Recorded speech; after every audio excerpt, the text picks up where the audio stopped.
Hello. Oh, I'll just not, is that my fathom? Sorry, I didn't mean to bring that in to you. Hello, I'll just say hello first. Welcome. Good to see you. Good to see you too. I'm excited about this. Indeed, indeed. I've made you co-host so you can also record. So if you want, we Okay. can close Fathom. Yes, please. I did not mean to. It just automatically seems to come in. It's okay. Oh, okay, I'm recording.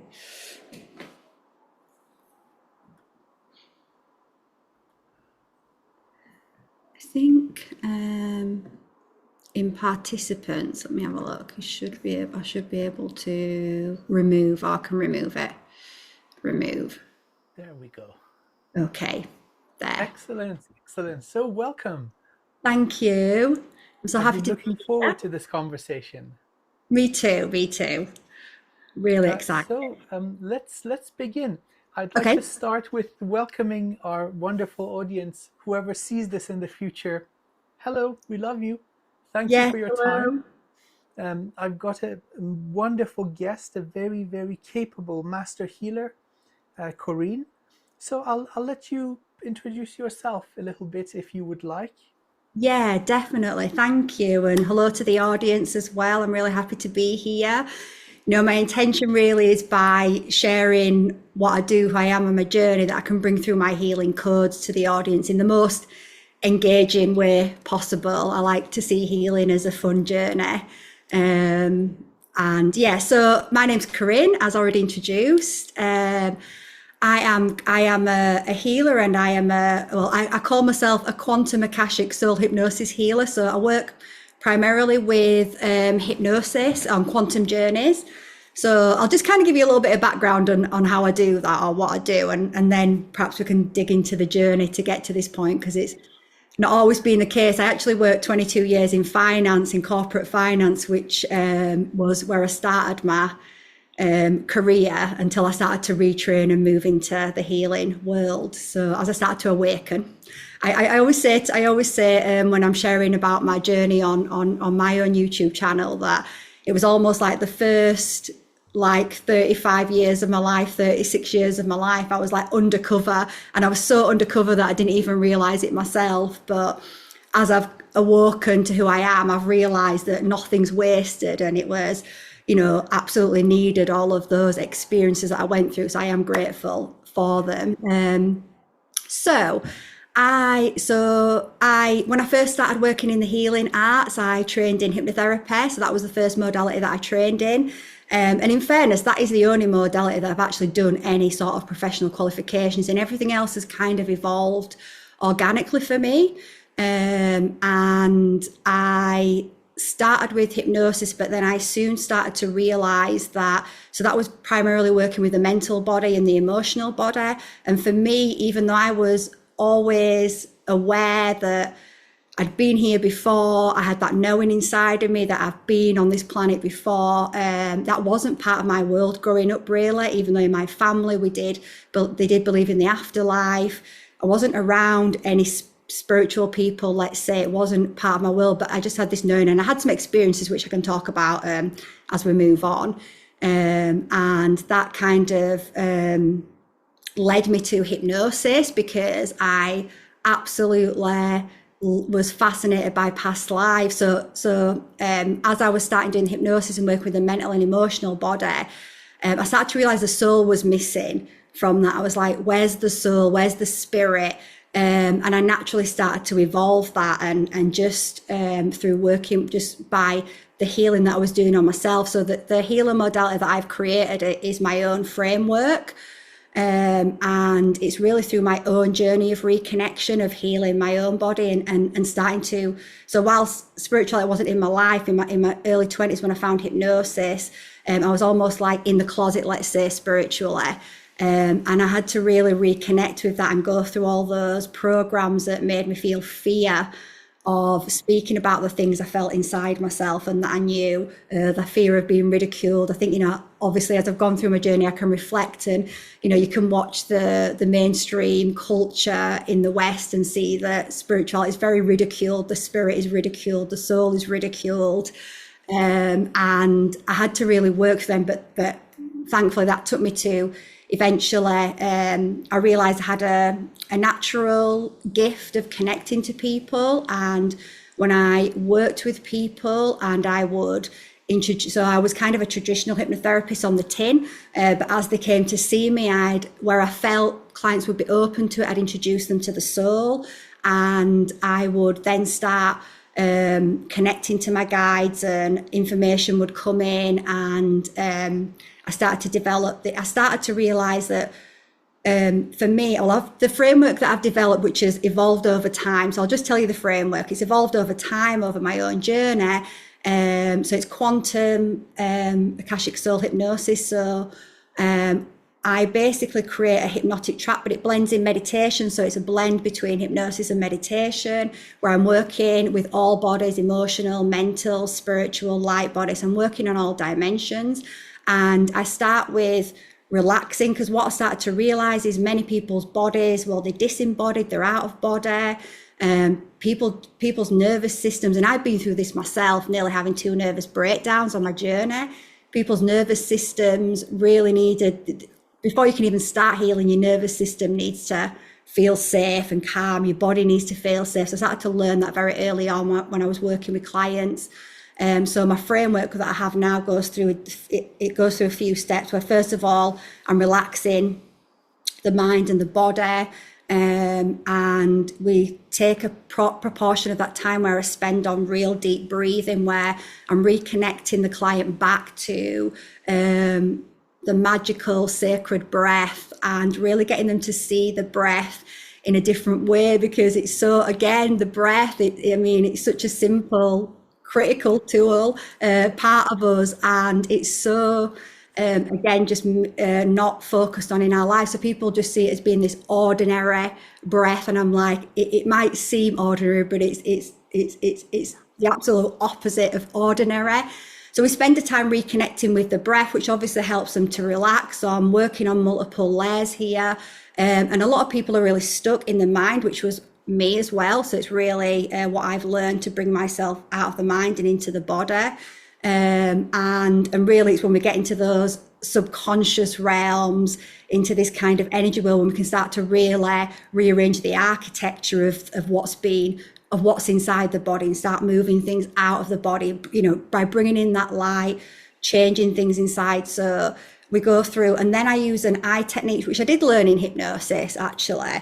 And it's, you know, it's kind of at this point, they're quite relaxed and starting to relax, but then I'll make them open their eyes. So it has dual functions for me. One, they're usually at the point where they think, oh, I'm relaxed now.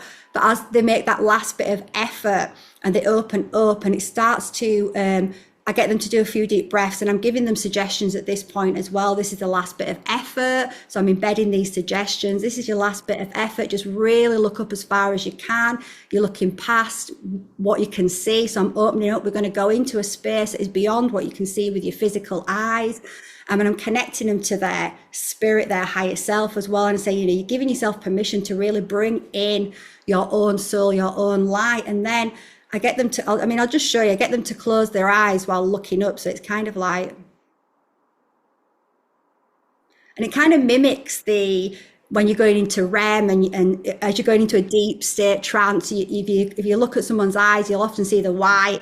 So it mimics that. So it's like mimicking that in the brain. And as they close their eyes, normally they go very deep then. And really it's for me to get them to get out of the way.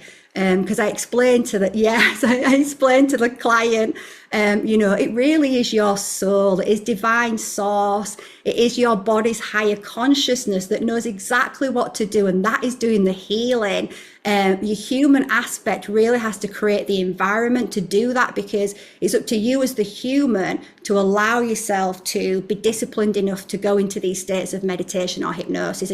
and listen. You know, you're the one that has to do that as the human, but it is the soul, is the higher consciousness, it is the body's consciousness that is doing the healing. It knows exactly what to do. So this helps them move out of their own way and relax. Because I mean, I often have clients that say, oh, there's no way I'm going to relax, and within a few minutes, boom. I think it's my voice as well. I can put people to sleep with my voice. So I bring them down, and then the journey starts. The fun bit for me is, you know, when I'm creating these tracks, which are, you know, I'm doing different things, I'm relaxing, so I'm bringing the body into a deep state of rest, so the nervous system can rest, so it can start re-regulating, it can start its own self-healing, and then I'm taking them on a journey so they can move out of the conscious mind and they're not being distracted by the external, so they can bring all the power back. So I mean, I do bring in my guides, I create a sacred space, bring them back into their own power, call back their energy. And at this point, often people will drift in and out, which is fine. Like I said, it doesn't matter, because your subconscious is taking on the information. Whether you're there consciously, that's fine as well.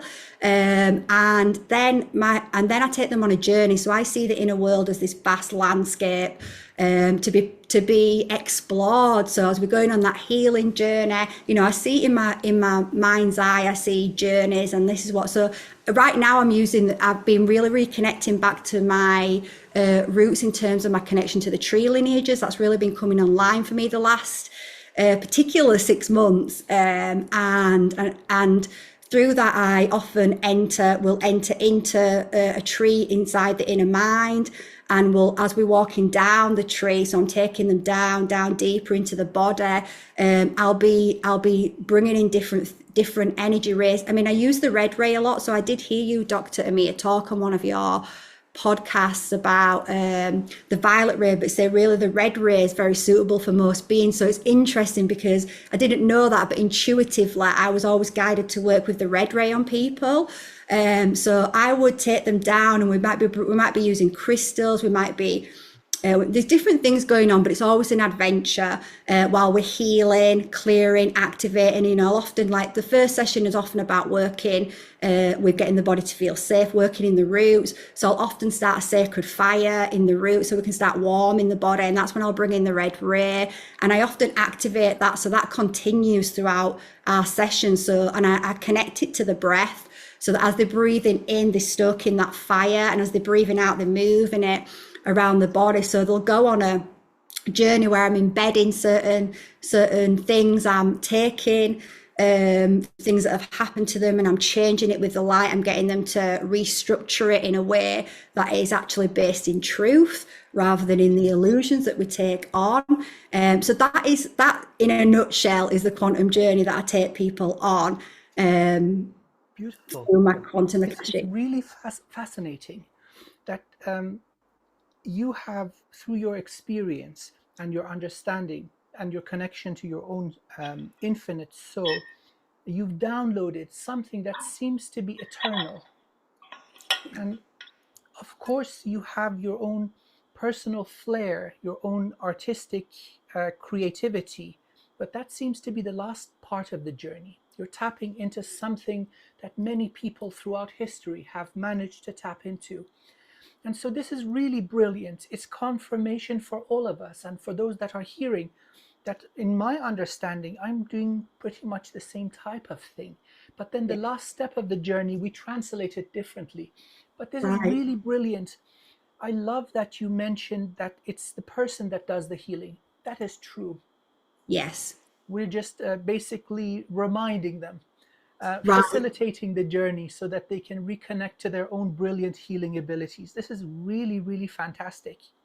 Now, I would like to go a little bit into other parallel modalities that are similar to what you do.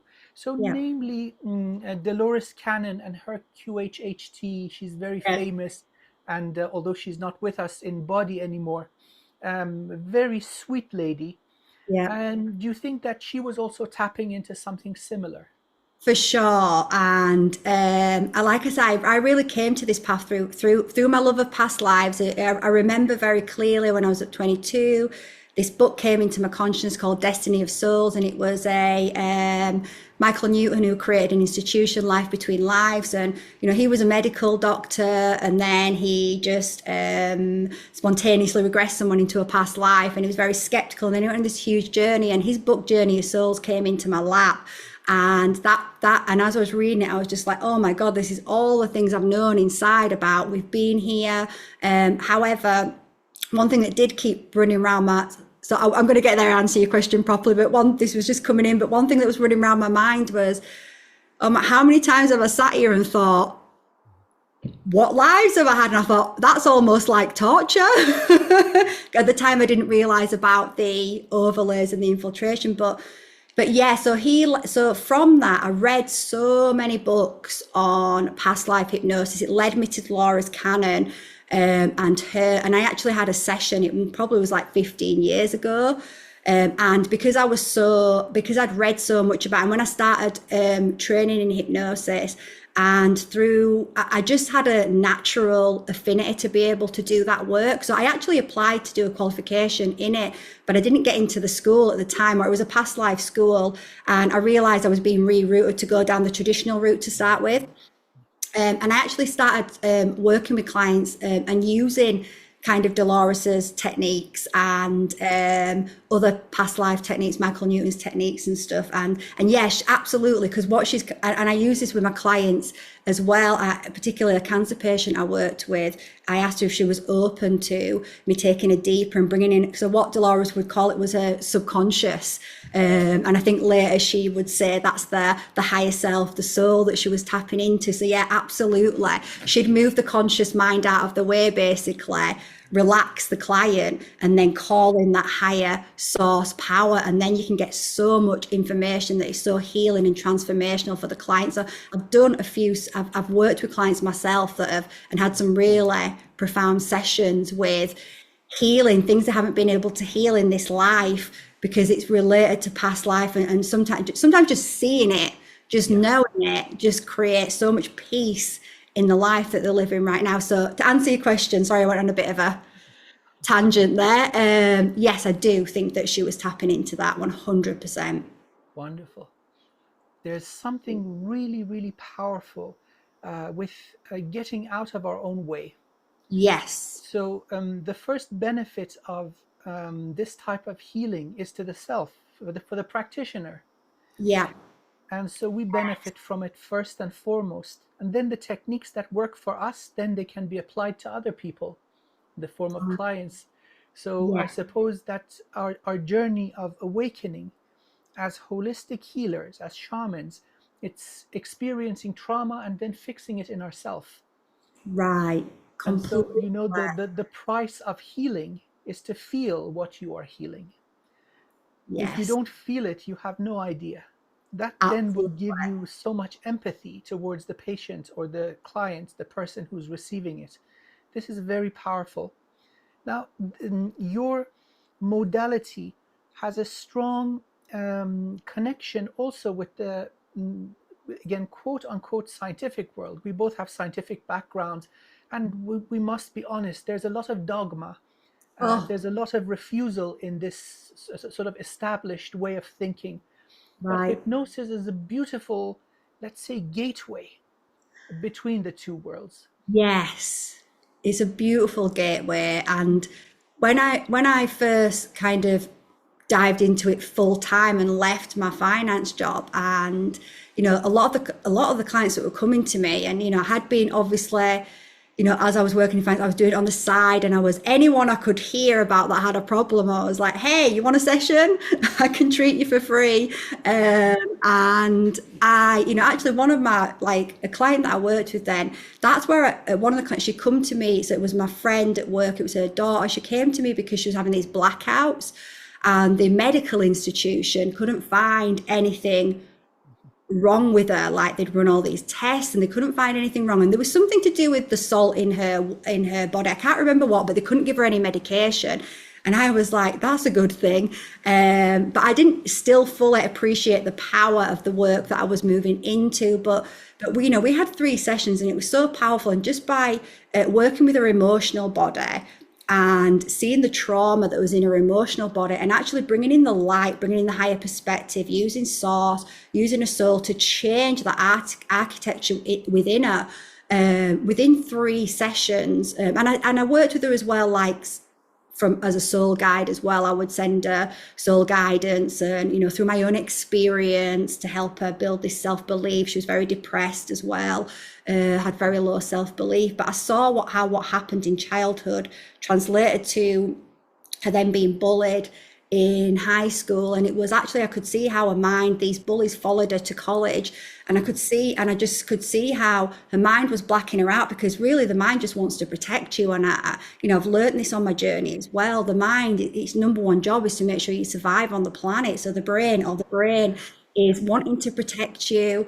And I could see how it, and depends what goes into how we create these patterns. And I could see how her brain was going, danger, when she saw these people follow her, danger, and it blacked her out because it was trying to protect her. So I could see that link. So when I could change the architecture inside and do some healing, we did inner child healing as well, and bring in the spiritual aspect, the soul, connected back to that. She just stopped having those blackouts, and we're still in contact now. So it's not even like it came back. She'll message me, she'll be like, I got a promotion because of you, and it's not because of me. And I'll be like, it's because of you. And she'll be like, I got married because of you. I had a baby, and I'll be like, no, it's because of you, but thank you. But I really saw, and a lot of my clients that I've got, I actually saw the damage from the medical institution, to be honest. And that sent me, I'd see clients coming in, and they'd be on so many pills, and they'd be just shaking, and I would intuitively know it's the medication. And it's hard then, and you have to work with them over a long time to really take them off that medication. Because when I actually did my rapid transformational therapy training with an amazing therapist called Marissa Peer, she is amazing. But again, for me, the soul was missing. But I did it to, just like you say, we take what we need, and we've got our own, these foundations that are real, that we all plug into. I saw there was, the clients I was getting, they were pretty much messed up through the medical institution. I'm not saying it's all bad, but what I was seeing, they were pretty much in a bad way, and I could see it was the pills they were on. I could see it was, there's just no room for that holistic care in that arena. So like, I had a couple of cancer patients as well. So I've got quite a lot of intense patients to start with when I left, and I was like, wow, this is quite serious, Corinne, can you do this? And I just knew inside I could. I dug very deep, and I actually realized really early on as well with those clients that actually one of the biggest healing gifts that we have is our compassion. So I really saw that, how like some of these people I work with, I mean, they were in the 80s, and they'd carried, we uncovered some trauma, and they'd carried this trauma for so long, it was like eating them away inside. So they were on all this medication, but obviously the medication wasn't doing anything. It was numbing them out, I guess, but eventually it stops numbing them out, and it just creates problems in the body. I guess shouldn't really be seen as a long-term thing. I'm not saying there's no room for it, but it shouldn't be seen as a long-term. It needs to be with this holistic care of what's the trauma. Because it was that client that showed me the connection very clearly the connection between the emotional body and the physical body, and how they are absolutely linked. And if we don't deal with the emotional body, and I've obviously learned on my journey how much we've been programmed to block our emotions, feel like our emotions are bad, they are wrong. I just see them now everywhere, and it's part of my journey and path, and I love it. And I love to be able to bring that to people so they can see it, and they can start to feel again. Because just like you say, if you don't feel, you can't heal anything. You've got to feel, you've got to let it flow out of your body. So yeah. Beautifully said. This whole feeling business, it's one of the mechanisms of suppression. If you go into self-defense mode and you just contract, you're tying your own hands down. So that doesn't just limit the amount of healing that the body can do for itself. It shuts down all your non-physical gifts. Yes. And so a lot of the time, this is through fear. Yes. heavier emotions, fear, shame, guilt, and so on. And they're like a ball and chain. Many people I've come across, they mention they hit a ceiling with their spiritual development, and often it's this type of thing. Unresolved trauma, fear, and sometimes is pushed down, takes the form of shadow, unresolved stuff that you Right. have to allow to come to the surface. Yes. So I suppose we're coming to something that's really fundamental for us humans, mighty humans, that we have to shed fear. Yes. Now, sometimes a person like yourself or I will be able to provide moral support, like spiritual cheerleaders, uh, Yes. giving them that extra boost so they can face the fear. And often, what people find is the fear is like a massive loudspeaker with two little wires connected to a watch battery, and that's it. Once you Yeah. snip the wire, there's no more. So the bark is louder than the bite. There is no bite. And Completely. so this is, putting it mildly, this is fear-based mind control. And because it's related to the light body, the non-physical aspect, it can be carried forward incarnation after incarnation. And that's Yes. where our modern day scientific approach falls short. Yeah. There is no evidence in the body. Many people, as you've seen over and over in your own practice, they get the full diagnosis, they go through all the tests, and nothing seems to be wrong. The Right. body is healthy, but still they're inflicted by it. So Yes. if we could recommend something to our wonderful audience, please be brave. Don't fear the pain. The fear of the pain is worse than the pain. Face it. Face it. Absolutely. And it's so and like you say, yeah, the fear of it is worse. It's not actually, and you know, healing really doesn't have to be scary. It's not scary. It can be fun. It can be really fun because you're starting to become conscious again. So, you know, in order to heal, you've got to start becoming conscious and aware. So you're starting to wake up and you start to realize, and especially when you can start to allow those feelings to come out slowly in meditation, in nature, in places where you've got that support and that soothing. And like you say, it's the thought of it rather than what it actually is. It's yeah, and the benefits, the rewards, you could become alive, right? I realized I was Yes. sleepwalking essentially through my life, you know, really. And again, it was meant to be like that. I was meant to go through that. I totally understand, and I'm so grateful for, you know, I started to see my you know, the things that, you know, these patterns are really in the collective powerlessness, victim consciousness, really not feeling good enough, smiting of whatever it is, no one feels good enough. All these kind of patterns, I started to see them as I was healing them and reconnecting back to my light. I started to see it is the light. It's the light with a mask on, and it's like, and it creates that tension, that friction to push you into your higher timelines, into your Yes. work that you came here to. And without it, you probably wouldn't find out who you were. You probably wouldn't find your light and expand. So, you know, when I work with clients, I really switch their perspective. I get them to, they often come to me and they're in crisis, and I can very easily get them to see the blessing in the crisis, see the light in the dark. And you only need to get a little sliver of light in to start opening up that Yeah. subconscious. And that's when the magic starts. And that's when like you say, the shadow, you're alchemizing the shadow. It doesn't have to be Right. fear. We've been made to fear feeling. Yes. And then we reach a point where that little trickle of the river that is Yeah. our soul comes in, and then people are able to sustain themselves. Sometimes you come across individuals who are just cut off, and there's no judgment or emotion attached to what I say. It's just an observation of the state. Yeah. And they're on life support, drop by drop, where there should be a torrent of light coming through. There's drop by drop by drop. And so, of course, this is the life force. This is the love that it lies at the foundation of all creation. It Yeah. animates these physical bodies. But once Yes. that is opened, then the glory really begins. Because from there we can evolve to the peak of our being.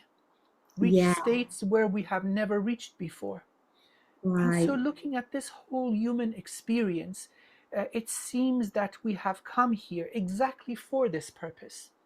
Yeah. To forget who we are, not remember our gifts, to Yes. be bombarded left, right, and center, and then see under all this pressure how we do. Right. I'm 100%. I'm so aligned with you. I'm like, and that is the beauty. That is the beauty. Like I look and I say to my clients, look at your life. Every moment of my life that's been a challenge, that's when I've grown. It's always those moments when I've expanded. And you know, if it's, you know, if Getting it's goosebumps all over. right, yes, yes. Yep. And it's like, and when we open, and I realize that when you are connected to source, when you start to remember these little things, I chose to came here. How empowering is that? I chose this body. Like as soon as I remembered that, through exploring past lives, that instantly helped me heal a layer of hate in my body, because we're programmed to hate our bodies, to make them a weapon, and get them weaponized against us. As soon as I realized that, I was like, wow, well, I chose my body, then it is perfect for what I came here to do. And so there's so much empowerment in opening up to these higher truths. So yeah, so I feel like that was my strength, source, spirit. That's what gives me my strength, but I've still got to take the steps. I've still got to do the healing. But that gives you the strength to go on that journey. Yes. So that tiny shift in perspective is cracking the shell. Yes. Or just that little crack in the dam when then the light starts trickling in. And so this would be the nature of awakening in this time, in this period of time for our species. And many people talk about the matrix. The matrix is a prison of the mind. And Yes. all these incorrect belief systems and traumas are the bars of the prison. Right. And so we got to see them first. And that takes braveness to open your perception to see what's really going on. And then once you erode away one or two bars, then you're going to get rid of all of them. Completely. I love it when I see a subconscious program, and really I start to, you've got to be an observer in your life. You are both living your life and observing your life as well. Like I say, the program that I created, I say, you are your own scientist. Don't let science tell you, no soul. I was like, you're your own scientist. I was like, and as you open up and start observing your life and you start to see these programs, you start to turn on the light and you start to work with them and ask yourself, why am I afraid to say no to that person? What's driving that? And you go deeper. But I saw when I was moving from more, let's say, traditional hypnotherapy, even though really when I was working with clients, I was all, where I could, I'd introduce the soul. But, I didn't have it fully out there that I was doing this work in that way. And I realized that I could just see this looping thought, this subconscious belief. And I say to my clients, like, we might think beliefs are like, you can't see them, it's intangible, but it's almost more physical than what we see as being physical, because it's like a hand on your chest. And I could see this looping thought that was like, you can't move into this work because you can't prove it to people. And if you can't and that's part of the programming. If you can't prove it to people, then, and then I was like, I don't need to prove it. I had to just change that thought. And I had to be like, I don't need to prove it to people. People will experience it in their own bodies if they choose to dedicate and go on this journey. And you don't need anyone to prove it to you, because you know it with every cell of your body. So yeah, beliefs is a huge subconscious programming is definitely a big part of what I help is for the audience to just say that, become the observer in your life, really observe how you interact and don't judge yourself when, I kind of bring that people pleasing in, which seems so, it seems so like, it's just people, it's nothing deep, but it is deep when you go under the surface of that program, because as children, we learn to please adults because that's how we get love, that's how we get affection. Often if we just ourselves, we're getting told, don't do that, don't do this, stop crying. But, because adults are already, they're not doing it to hurt us normally. It's just that it's programs, right? Unhealed adults. And actually, when we, as a child, it's almost, I'd say it helps us as children because it helps us survive this reality. But as an adult, that seems like such a harmless program. It actually is reinforcing a belief that we aren't good enough, because below the surface of always pleasing others outside of your own needs and wants is basically reaffirming, I don't matter, I'm not enough. So we have to start looking at these areas where we do this in our life. That's a really simple way we can turn on the light. And then not judging ourselves if we do something that we don't want to do, but asking ourselves, why? What was I afraid of? And you're going to find a fear. Well, I'm afraid they won't like me anymore. They'll reject me. And you can start making different choices. So yeah, it's such a, as we start to work with them, we start to see them more, right? As we start to become skilled at recognizing them, seeing them, observing them, and then healing them faster with our light. So this set of conditions that you talked about, very brilliantly so, every single human being can benefit from liberating themselves from these. Yes. Now, you don't need to be special in any way to benefit from this. So this is for the mighty human, full stop, no conditions. Yes. And then amongst us, there are those that are more enthusiastic, like yourself and I, who really, really get a kick out of this whole thing of energy and consciousness and the infinite nature of the cosmos, which we are a part of. You go up a little higher in awareness, and then you notice that there is a war being waged against humanity. Right. That the ultimate purpose is turning the mighty human into a hamburger. Right. Yes. In the terms of extraction of energy. So we are creator beings, an infinite source of manifestation potential. And so if this can be sabotaged, that's a big meal deal for free for some other beings. Right. And so once you go up the scale, you become aware of this eternal, almost eternal combat that has been waged upon humanity, and then you get to do something about it. And that's when you become someone who can help others, really. Yes, 100%. And I would say, and that's part of the unfolding. Exactly. Well, again, when I started on the healing mode, I wasn't aware of any of that, consciously. Obviously I was. But as it unfolded, 2020 was a big wake up time for me. I just knew instantly, this isn't right.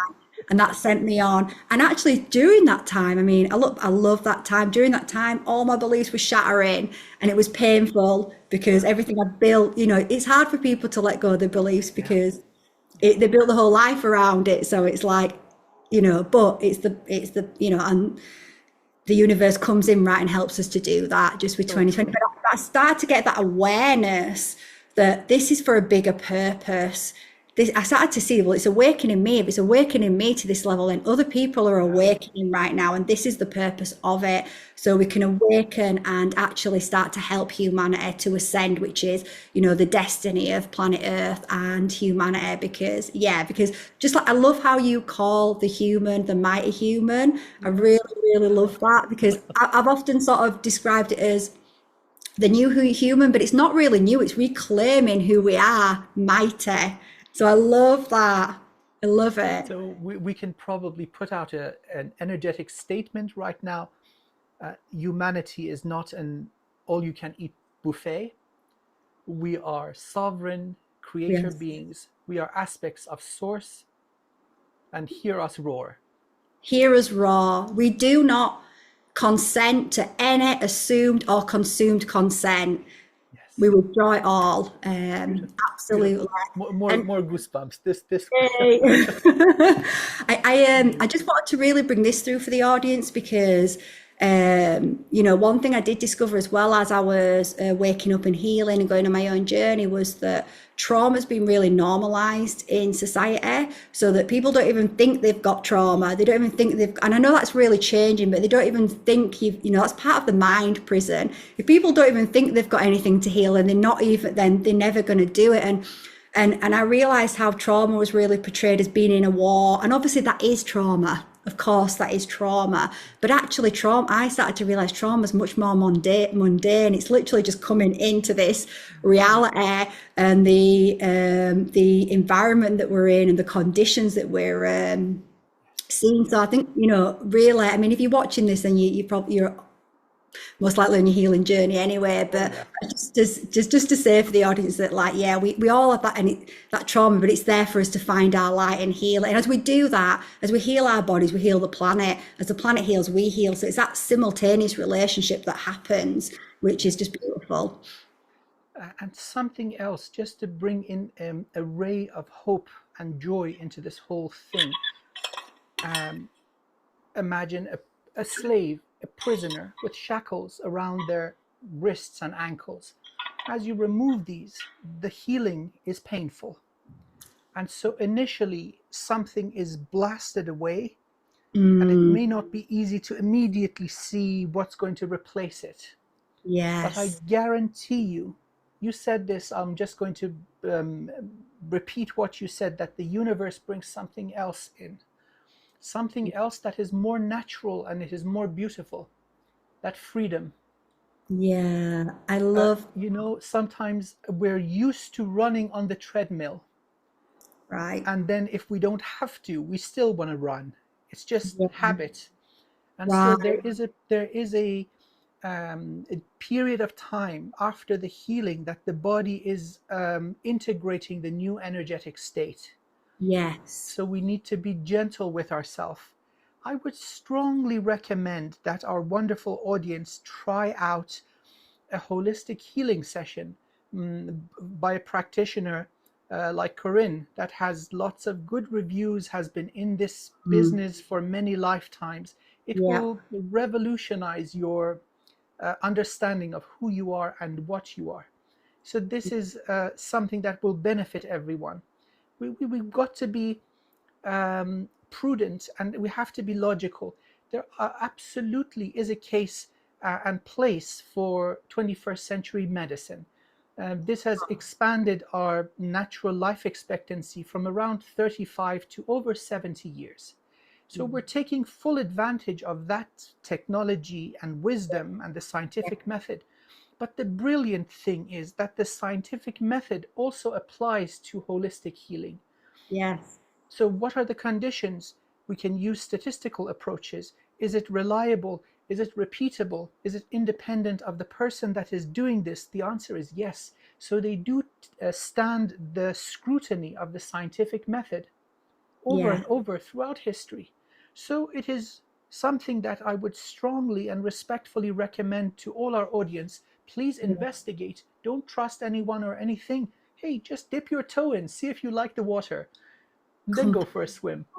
Completely, I love that. Yeah, and I love how you talked about the shackles coming off. And I would often describe. I kind of got the image of, like, you know, imagine carrying this bag for so long that you forget you're carrying it, and you've got these indents in your hand, and then eventually, like, you put them down. Well, you still feel the imprint of that, and it takes. You've got to give your body time to, and this time to integrate, let go, and that's a program as well, about just needing everything instantly, and we've got to really come back into these cycles of nature and allowing and giving time, and it's beautiful when we move back into that space as well. And like I say, healing, it's just, I mean, I love it. It's like just the best thing in life, because it's healing, it's awakening. You're just constantly expanding your consciousness, bringing back more of who you truly are, that mighty human, and that's a beautiful place to be. It's worth Beautiful. it. It gives meaning to life. Yes. Often people look at the physical reality, working a certain number of hours per day, earning some income, paying bills and taxes, and at the end of the month, they're kind of back down to zero. And this goes on. Finding meaning in this hamster wheel, or this, again, putting it colorfully, this dumpster fire of reality is difficult. There's so much pain and suffering, and you look around and you say, what Yeah. could be the purpose of this?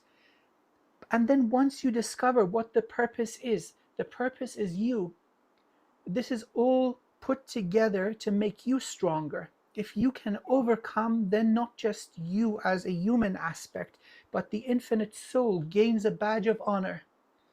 You can Right. have a little medal on your chest as an infinite soul, that I survived Earth in the Dark Ages.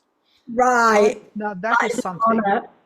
And so if you see that your refinement and your growth and your remembering of your gifts and your infinite nature, that is the purpose, Yes. then everything looks elegant and beautiful, no matter what. Completely. I love how you said that. That was beautiful. Yeah, absolutely agree. I feel like it's people have become so devoted to the game that they just play their roles really dutifully, and it's about, I think, like, I mean, we can really become engaged in life and see all the clues. They're right there in front of our eyes, but sometimes we can't see them because of the beliefs. Yes, I know we say seeing is believing, but also believing is seeing, because if we believe something, we can distort our sight. absolutely. Yes. And and when it comes to, but when we are looking at things in the world, like particularly like movies and things like that, and they're telling us things that are happening, but it's also distorted as well. Like, I think about the Matrix, how they really give us that information. You're in a matrix, you're kind of these batteries, and I say to people, you are that, the illusion, our energy is being loosed. But on the opposite, they depict the organic world as being desolate, but it's not desolate, it's beautiful as you move into those organic codes. So, and to see that beauty, you need to go through that darkness to really be Yes, able to appreciate that beauty. yes, yes, indeed. So, I'd like to now ask you about what you see for humanity as we're going through a phase of transition and awakening. What you see becoming of us. Oh, I see a lot of, I mean, we're anchoring in the new earth, or the golden age. I definitely feel that is what we're here to do. The planet is already ascending. We are already starting to ascend in our bodies. I see a world where people contribute to society through what they love, where rather than us living on the outskirts of, pushing nature out, we live in nature, we kind of, nature is all around us. So we're very connected back to nature, and we start living in harmony again with the earth. But I don't even know if I can see how amazing. I just know it's going to be even more amazing than what I can even imagine right now. I just feel like it's just going to be such a beautiful society where, our children are coming in as this, the light beings that they are, really coming into an environment where we're not shutting down their codes.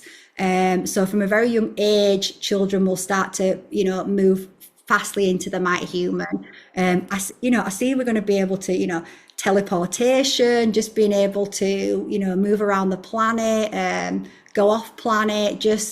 I just see a lot of fun, a lot of engagement, a lot of expansion, but through wisdom and knowledge and light, from what we've learned, through collaboration with each other, through really supporting each other, nurturing each other, and helping each other to bring to the world that which unites us all, and creates a world that we all want to live in. No one wants to work 9 to 5 at a job that they don't like doing, that's taking their soul just to survive. We want to be doing things that light us up, that are creative. Well, believing is seeing, and I most certainly believe in this glorious future myself. Very Yeah. beautifully said. Yeah, I feel like I can't articulate how I feel this world is Sometimes it's going to be difficult. as we move Yes, into the yes. golden age. Linguistics fall short often. You Right. can't really find proper words to fully describe the glory of what you are feeling and you're perceiving. So, well, I couldn't say it better myself. Maybe Well I could said. Maybe I could add, it's going to be, the world of magic, like just so magical, our interactions with, the dragons, the tree, really interacting with nature consciously, all these beings that are here on Earth, that will be activating more on Earth as the environment, changes. So I think it's just going to be just so like magical fairy tales, but better. There's no wicked witch in the corner. No wicked witch. Um, Hopefully, this will be coming sooner rather than later. From what I understand, humanity is ahead of schedule. Yes. Things are happening at least twice as fast. So, what is coming? Um, One roll of a generation. So, that could be 80 years. So, the lifespan of a human, starting from this year, 2025, certain people are far too traumatized and damaged to be able to go back. Yeah. And really what they need is fresh bodies. A lot of the trauma is stored in the physical level, messing with the chemistry of the nervous system, the hormones, and so on. So by one roll of a generation, let's say the year 2000, well, we're 2025 now, so by 2100, this will be in full blow. So lots of the negative energies that were plaguing Earth have been removed. Yeah. So we're ahead of schedule. This is glorious. It's beautiful. Yeah. It really feels to have ramped up the last few years that we've just. Oh, yeah. We're going through it right now too. But this is good. It's the cleansing storm. It's getting rid of the heaviness that was deep down. So as a collective, we're doing shadow work. Right. All this war and all these events that are chaotic, they're being purged from our collective consciousness.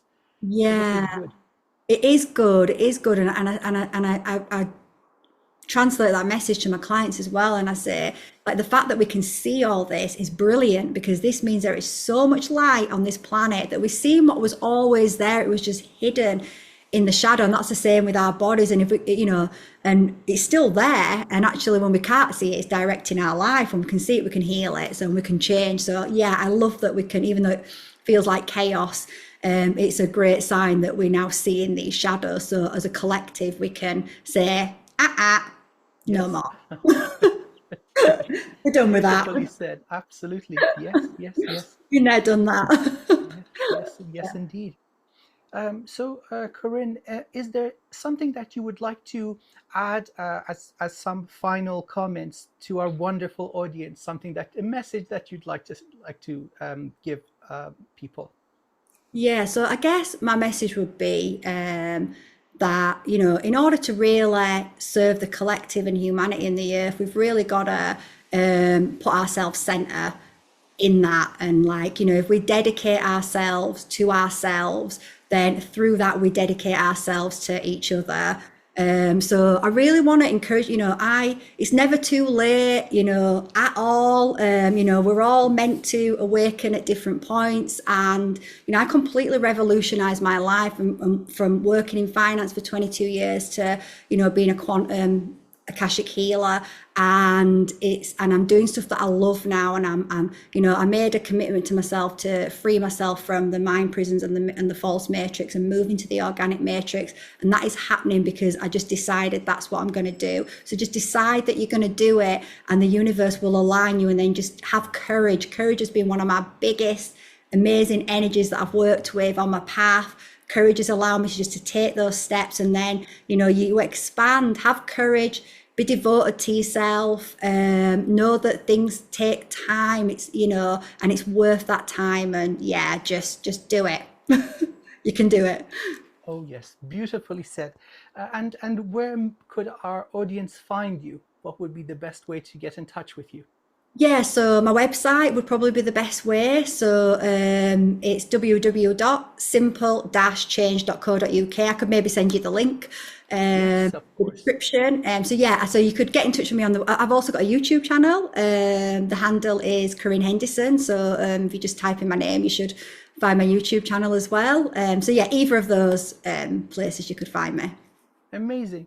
And so I'm Dr. Amir Jahangiri, and you can find me also at www.wizardofwivenhoe.co.uk.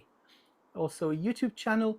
Please subscribe to both our channels. Your support is much appreciated. It's the wind in our sails. So thank you, everybody. Thank you so much, Corinne. I'm very grateful for your valuable time. And I hope that we have the opportunity to do more creative work together in the future. Me too. Thank you for inviting me on. I'm really honored and Absolute grateful. pleasure and honor. Well, I hope you have a fantastic day, everybody, ladies and gentlemen. We love you. Yes, So take good care of yourselves. To be continued. to be continued. Fantastic. Okay.